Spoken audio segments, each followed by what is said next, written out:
नमस्कार, news India देख रहे हैं आप। मैं हूं आपके साथ पूजा अग्रवाल। बुलेटिन की शुरुआत बड़ी खबर के साथ करेंगे। इंडिया गठबंधन की बैठक शुरू हो गई है। दिल्ली में इंडिया गठबंधन की चौथी बैठक हो रही है। तमाम दलों के नेता बैठक के लिए पहुंचे हैं। बैठक के लिए सोनिया गांधी भी पहुंची। राहुल गांधी, नीतीश कुमार, अरविंद केजरीवाल बैठक में शामिल। वहीं अखिलेश यादव, ममता बनर्जी भी बैठक में शामिल होने के लिए पहुंच गए हैं। सीट बंटवारे को लेकर बड़ा ऐलान हो सकता है और इसको लेकर फॉर्मूला जो है वो तैयार किया जा सकता है विपक्ष की ओर से। तो ये इस वक्त की बड़ी और अहम जानकारी आपको दे रहे हैं। गठबंधन की चौथी बैठक आज हो रही है। बैठक के लिए सभी दिग्गज पहुंच चुके हैं। थोड़ी ही देर में बैठक शुरू भी हो जाएगी। इस बैठक में शामिल होने के लिए तमाम विपक्षी दल पहुंचे हुए हैं।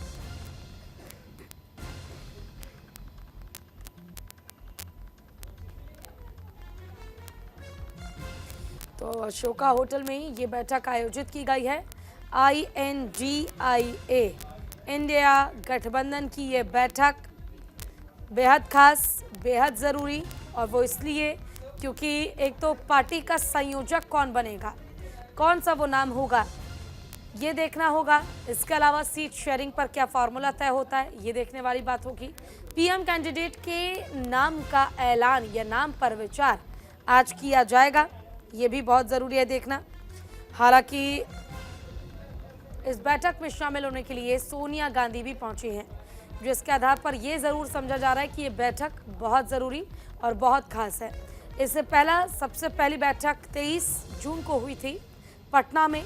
उसके बाद बेंगलुरु में बैठक हुई और उसके बाद मुंबई में बैठक हुई और अब चौथी बैठक दिल्ली के अशोका होटल में आयोजित की गई है।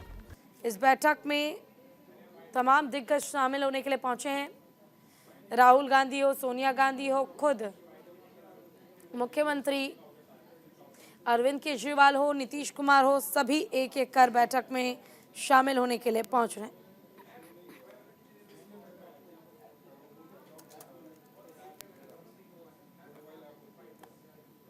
अलायंस की बहुत एक महत्वपूर्ण बैठक है। कैसे अलायंस को आगे बढ़ाना है, कैसे सीट्स को शेयर करना है, इस पे चर्चा होगी।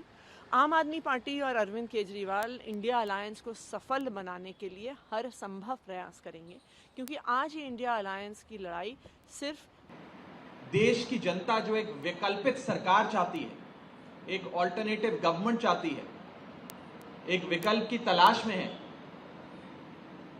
उस देश की जनता की उम्मीदों पर कैसे खरा उतरा जाए और कैसे इस देश को महंगाई से, बेरोजगारी से मुक्ति दिलाने के लिए एक मजबूत सरकार दी जाए, इस विषय पे विस्तार से चर्चा हुई। और कैसे इंडिया गठबंधन को और मजबूत करें, कैसे और एकजुटता के साथ हम साथ आएं, इस विषय पे काफी विस्तार से चर्चा हुई। अब दिसंबर तो आधा चला गया, आने वाले साल में चुनाव तो होने जा रहे हैं अप्रैल और मई में। तो अब समय आया है कि सारे लोगों ने मिलकर जो बातें आज तक शायद बाकी रही हैं, जैसे कि मैंने कहा कि कोऑर्डिनेटर होता है, एक समन्वयक होता है, निमंत्रक कहते हैं। जरूरी नहीं कि वही चेहरा कल जाके नेतृत्व करेगा। जैसे जॉर्ज साहब थे, शरद यादव जी थे, वैसे कोई तो एक कोऑर्डिनेटर चाहिए। वो एक बात होगी। और सारे लोग जो आए हैं तो उनकी भी बातें हम सुनेंगे और सारे मैं भी मेरी बात कहूंगा। फिर देखते। देखो, कोऑर्डिनेटर को भी एक चेहरा होना चाहिए, नहीं तो बिना चेहरे का कोऑर्डिनेटर कैसे बनेगा। देखिए, इंडिया गठबंधन की बैठक से ठीक पहले कांग्रेस अध्यक्ष मल्लिकार्जुन खड़गे ने राष्ट्रीय गठबंधन समिति गठित की है और इसमें 5 वरिष्ठ नेताओं को शामिल किया गया है। इस कमेटी में राजस्थान के पूर्व CM अशोक गहलोत, छत्तीसगढ़ के पूर्व CM भूपेश बघेल, सलमान खुर्शीद, मुकुल वासनिक और मोहन प्रकाश को शामिल किया गया है। वासनिक को कमेटी का संयोजक बनाया गया है। अशोक गहलोत और भूपेश बघेल को ऐसे समय पर कमेटी में शामिल किया गया जब हाल ही में हुए विधानसभा चुनाव में कांग्रेस को राजस्थान और छत्तीसगढ़ में हार का सामना करना पड़ा था। दोनों ही राज्यों में कांग्रेस की सरकार थी। इसके बाद भी दोनों नेताओं के राष्ट्रीय स्तर पर भूमिका दिए जाने की चर्चा हो रही है।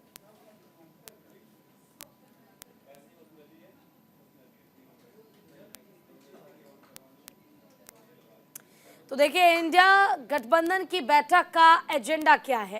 बैठक में सीट शेयरिंग पर चर्चा की संभावना सबसे ज्यादा है। जो अटकलें बार बार लगाई जा रही है इस बैठक से लेकर, हालांकि बैठक में सीट शेयरिंग पर क्या वाकई चर्चा होगी और अगर चर्चा होती है तो क्या आज इसका ऐलान किया जा सकता है। क्या सीट शेयरिंग पर तमाम विपक्षी पार्टियों की सहमति बनेगी। गठबंधन को लीड कौन करेगा, इस पर भी चर्चा होगी कि इंडिया अलायंस को आखिर लीड कौन करेगा। तमाम राजनेताओं में से कौन सा वो एक लीडर होगा जो इंडिया गठबंधन को लीड करेगा और उसी के कहने पर पूरी पार्टी को काम करना होगा। देश भर में संयुक्त रैलियों का प्लान बन सकता है कि अब जो विधानसभा चुनाव के परिणाम रहे उसके बाद अगर 2024 में लोकसभा चुनाव जीतना है तो कौन कौन सी रैलियां किस तरह से आयोजित की जाए जिसका प्रभाव पार्टी को फायदे के तौर पर मिले। इंडिया गठबंधन की चुनौतियां क्या है। ममता और अधीर के बीच की जो तालमेल है वो ठीक नहीं है। लेफ्ट और टीएमसी की अदावत बंगाल में कैसे सधेगी, ये एक बहुत बड़ी समस्या। वहीं केरल में कांग्रेस और लेफ्ट में कैसे निकलेगा समाधान। बाकी राज्यों में जो तनातनी है पार्टियों के बीच, आखिर वो सभी जब एक साथ होंगे तो कैसे उस तनातनी को, उस नाराजगी को, उस विरोध को भूलकर एकजुटता नजर आएगी, ये सबसे बड़ा सवाल। वहीं आप और कांग्रेस में कैसे बैठेगा तालमेल, क्योंकि आम आदमी पार्टी तो कांग्रेस को पसंद करती नहीं है और ऐसे में अगर कांग्रेस के साथ इंडिया गठबंधन में आए हैं तो कैसे सहमति बनेगी। सीट बंटवारे पर फॉर्मूला आखिर क्या होगा, कैसा आखिर सीट शेयरिंग पर फैसला लिया जाएगा, ये बड़ा सवाल। वहीं लोकसभा में 7, विधानसभा में 1 ला चलो कैसे चलेगा, और ये सबसे बड़ा सवाल है कि लोकसभा में तो 7 और विधानसभा में वही एक दूसरे को अपना प्रतिद्वंदी कहते हैं, एक दूसरे की जनता के सामने कटाक्ष करते हैं, बुराइयां करते हैं। लेकिन जब बात 2024 में होने वाले लोकसभा चुनाव की आती है तो यहाँ सभी विपक्षी दल जो एक दूसरे की बाकी चुनावी समर के दौरान बातचीत करते हैं या कह लीजिए बुराइयां करते हैं, अब जब वो एकजुट होंगे तो अच्छाइयां कैसे कर पाएंगे। सीट शेयरिंग पर सहमति आखिर कैसे बन पाएगी, क्योंकि सीट शेयरिंग ये सबसे बड़ा पेच है जो अटका हुआ है और इस पेच को कसना या ढीला करना दोनों ही इंडिया गठबंधन के लिए नुकसानदायी हो सकता है। इसलिए सीट शेयरिंग का फॉर्मूला भी इतना सटीक होना चाहिए कि एक पार्टी को दूसरी पार्टी को मिली सीट से परेशानी नहीं हो, जिसको जो सीट मिले वो उस पर संतुष्ट रहे, संतुष्टि के साथ इंडिया गठबंधन को आगे बढ़ाए, क्योंकि तमाम पार्टियों की अपनी एक पकड़ है और अपनी पकड़ को देखते हुए सबकी अपनी एक मांग है, अपनी एक डिमांड है। और ऐसे में पीएम कौन बनेगा, सबसे बड़ा सवाल कि प्रधानमंत्री कौन होगा, विपक्ष की तरफ से वो फेस कौन होगा। नीतीश कुमार कहते हैं कि वो बनना नहीं चाहते, लेकिन उनके बड़े बड़े होर्डिंग्स लगा दिए जाते हैं दिल्ली से लेकर पटना तक। राहुल गांधी की अगर हम बात करें तो फिलहाल 3 विधानसभा सीटें जो हार चुके हैं राहुल गांधी, आखिर उसमें हार के बाद भरोसा इंडिया गठबंधन की तमाम विपक्षी पार्टियां कैसे कर ले। ममता बनर्जी जो कहती हैं कि वो खुद पीएम कैंडिडेट के तौर पर एक बहुत बड़ा चेहरा है और एक बहुत बड़ी दावेदार हैं, तो उन्हें भी पीएम बनाया जा सकता है, उनके भी नाम की चर्चा है। अब इस बीच शरद पवार, ये भी एक दिग्गज नेता के तौर पर नाम सामने आ जाता है और शरद पवार क्योंकि पहले दिन से ही बैठक में शामिल रहे हैं, पहले दिन से ही वो मार्गदर्शन पार्टी का करते रहे हैं, तो अब बड़ा सवाल ये भी होगा कि क्या शरद पवार या कोई अनुभवी चेहरा हो सकता है।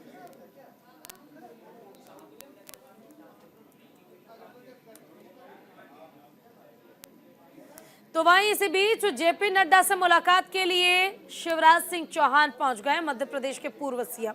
दिल्ली में बीजेपी अध्यक्ष से उनकी मुलाकात हुई। बीजेपी अध्यक्ष जेपी नड्डा के आवास पर उनकी मुलाकात हुई है।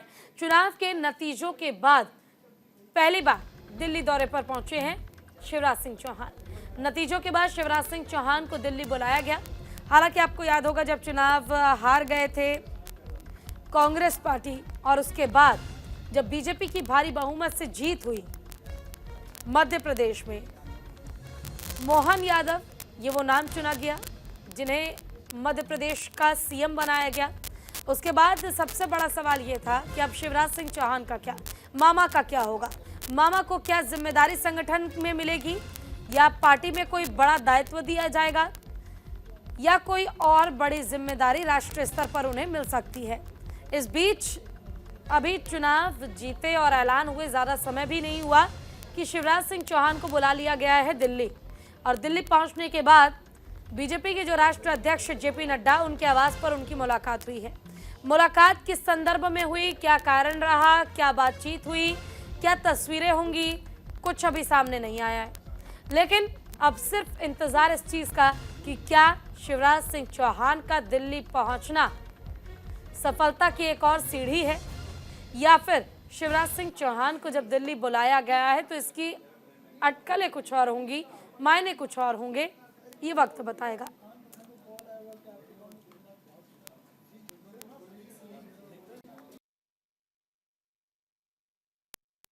कार्यकर्ता के नाते मैंने पहले कई बार कहा है कि भारतीय जनता पार्टी का काम मेरे लिए मिशन है राष्ट्र की सेवा का, जनता की सेवा का। और जब आप मिशन में काम करते हैं तो आप ये तय नहीं करते कि आप क्या करेंगे, मिशन तय करता है कि आप क्या करेंगे। तो वे मेरे लिए काम तय करेंगे। फिलहाल मैं विकसित भारत संकल्प यात्रा में मेरे कार्यक्रम बनेंगे, उनमें मैं जाऊंगा ही, और बाकी अध्यक्ष जी जैसा तय करेंगे, सर ये भी कहा जा जिस भी भूमिका में वो रखेंगे। तो मैं कहाँ रहूँ ये कभी नहीं सोचता। मैं अपनी पार्टी के माध्यम से देश की सेवा कैसे कर पाऊँ और हमारे प्रधानमंत्री माननीय नरेंद्र मोदी जी के मिशन को कैसे आगे बढ़ा पाऊँ, उसी काम में मैं निरंतर लगा रहूँगा। लोकसभा से कुछ और सांसदों को सस्पेंड कर दिया गया है। लोकसभा से विपक्ष के 49 सांसद निलंबित किए गए। मनीष तिवारी और सुप्रिया सुले सस्पेंड किए गए। शशि थरूर, डिंपल यादव, दानिश अली भी निलंबित किए गए। संसद की सुरक्षा में सेंधमारी पर केंद्रीय गृह मंत्री के बयान की मांग कर रहे विपक्ष का हंगामा जारी है। लोकसभा में चेयर के अपमान करने वाले कई सांसदों को आज फिर सस्पेंड कर दिया गया है। इनमें कांग्रेस सांसद शशि थरूर, सपा सांसद डिंपल यादव और एनसीपी सांसद सुप्रिया सुले का नाम भी शामिल है। आज से बड़े नेता हुए सस्पेंड। कांग्रेस नेता मनीष तिवारी, कार्तिक चिदम्बरम, शशि थरूर, दानिश अली, एनसीपी की सुप्रिया सुले, सपा सांसद एसटी हसन, टीएमसी सांसद माला रॉय, सपा नेता डिंपल यादव और आम आदमी पार्टी के सांसद सुशील कुमार रिंकू भी सस्पेंड कर दिए गए हैं।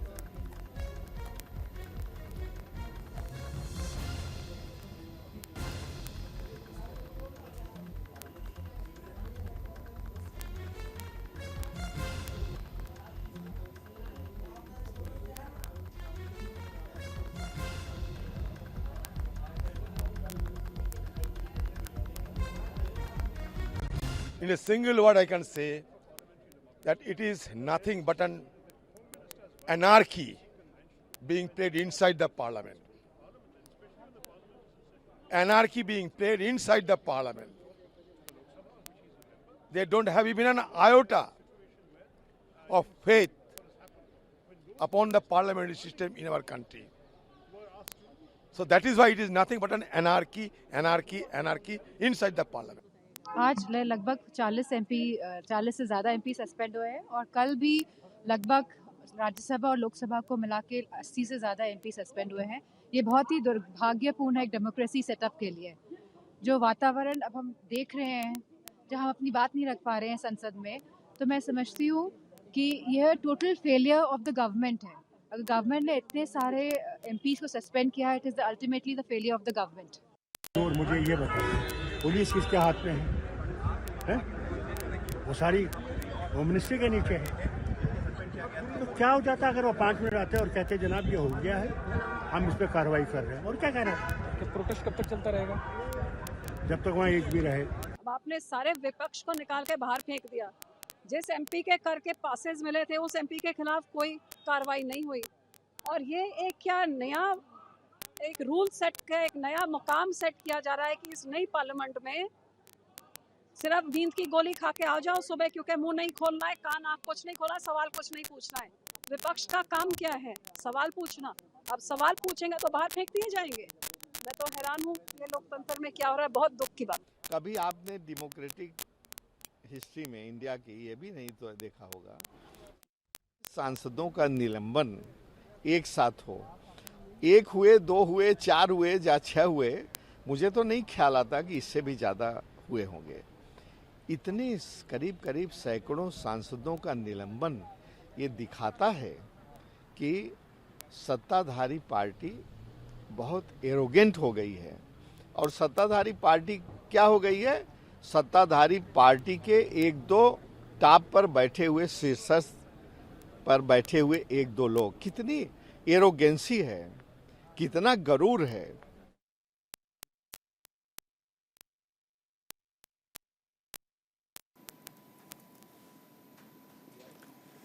तो देखिए 49 और सांसदों को निलंबित किया गया, जिसके बाद जो प्रतिक्रियाएं थी वो भी हमने आपको सुनवाया। उन प्रतिक्रियाओं में आपने सुना कि सबकी एक शिकायत है कि सदन में अपनी बात रखने का उन्हें मौका नहीं दिया गया और सांसदों को निलंबित कर दिया गया, जो कि बिल्कुल गलत है।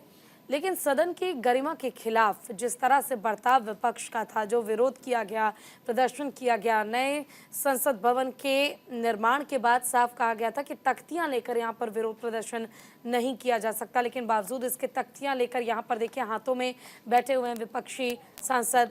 इन तमाम चीज़ों को देखते हुए 49 और सांसदों को निलंबित किया गया। अब कुल मिलाकर ये संख्या 141 पर पहुंच गई है।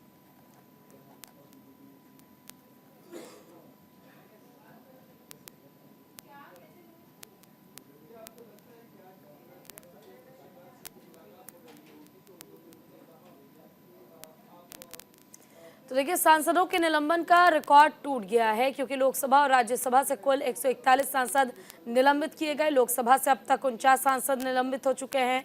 हंगामे के कारण सभी सांसदों को निलंबित किया गया। जयराम रमेश, प्रमोद तिवारी, केसी वेणुगोपाल निलंबित किए गए। इमरान प्रतापगढ़ी, रणदीप सुरजेवाला, मोहम्मद नदीमुल निलंबित किए गए। अधिरंजन चौधरी, सौगत राय, TR बालू और दयानिधि मारन निलंबित किए गए। शशि थरूर, डिंपल यादव, सुप्रिया सूले भी सस्पेंड किए गए हैं।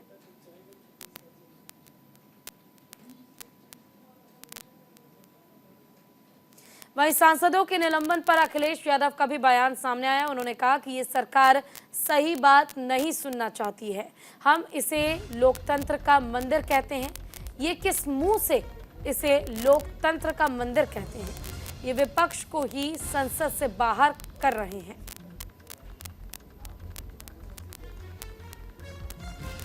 बीजेपी से ये पूछना चाहिए कि बीजेपी लोकतंत्र का मंदिर बोलती है। हम सब जितने भी सांसद इस सदन में रहे हैं, समय समय पे अपने भाषणों में लोकतंत्र का मंदिर कहा है। अब ये किस मुंह से लोकतंत्र का मंदिर कहेंगे जब विपक्ष को इस तरीके से बाहर कर देंगे? ये शुरुआत है अपनी मन मानी चीजें करने की, और अगली बार ये आ गए तो बाबा साहब भीमराव अम्बेडकर जी का संविधान खत्म हो जाएगा। हम और आप इस दरवाजे से नहीं घुस पाएंगे, वो बाहर खड़ा है। योगी कैबिनेट की बैठक खत्म हो गई है। बैठक में मंडी अधिनियम संशोधन पास किया गया। 20 में से 19 प्रस्तावों को मंजूरी मिल गई है। NCR में फ्लैट खरीदारों को भी राहत मिली है। 57 जिलों में बनेंगे साइबर थाने। SGPGI में बनेगा एडवांस पीडियाट्रिक सेंटर।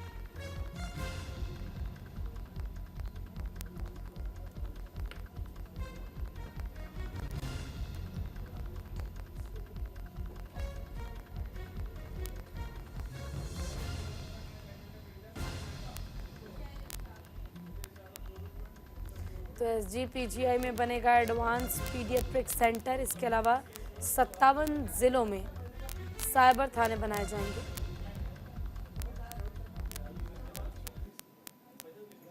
अमृतसर में हेरोइन सहित ड्रोन बरामद किया गया है। BSF ने बरामद की 500 ग्राम हेरोइन।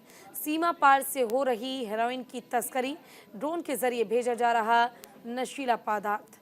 तो पंजाब के अमृतसर में भारत पाकिस्तान बॉर्डर पर बीएसएफ और पंजाब पुलिस ने संयुक्त तलाशी ऑपरेशन के दौरान एक ड्रोन के साथ 500 ग्राम हेरोइन बरामद की है। बीते रात ड्रोन की घुसपैठ के संबंध में विशेष जानकारी बीएसएफ को मिली थी, जिसके आधार पर बीएसएफ के जवानों ने एक संदिग्ध ड्रोन को रोका।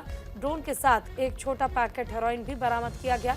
मिली जानकारी के अनुसार ड्रोन के जरिए नशीले पदार्थों की तस्करी की जा रही थी, जिसको रोककर बीएसएफ और पंजाब पुलिस ने तस्करों की एक और कोशिश को नाकाम कर दिया।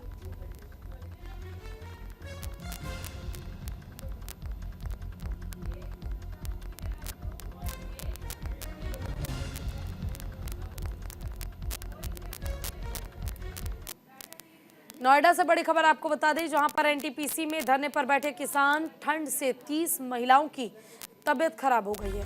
समान मुआवजा, समान नौकरी की मांग की जा रही है। एनटीपीसी नहीं कर रहा किसानों की सुनवाई। किसानों ने दी अनिश्चितकालीन धरने की चेतावनी। तो नोएडा में एनटीपीसी के खिलाफ किसानों का धरना लगातार जारी है। धरने के दौरान किसान रात भर एनटीपीसी के गेट पर डटे रहे। रात भर ठंड में रहने से 30 महिलाओं की तबीयत बिगड़ गई। किसान एनटीपीसी से समान मुआवजा, समान नौकरी की मांग कर रहे हैं। किसानों का आरोप है कि एनटीपीसी प्रशासन सुनवाई नहीं कर रहा है। वहीं दूसरी ओर किसानों ने चेतावनी दी कि जब तक सुनवाई नहीं होगी तब तक धरना जारी रहेगा।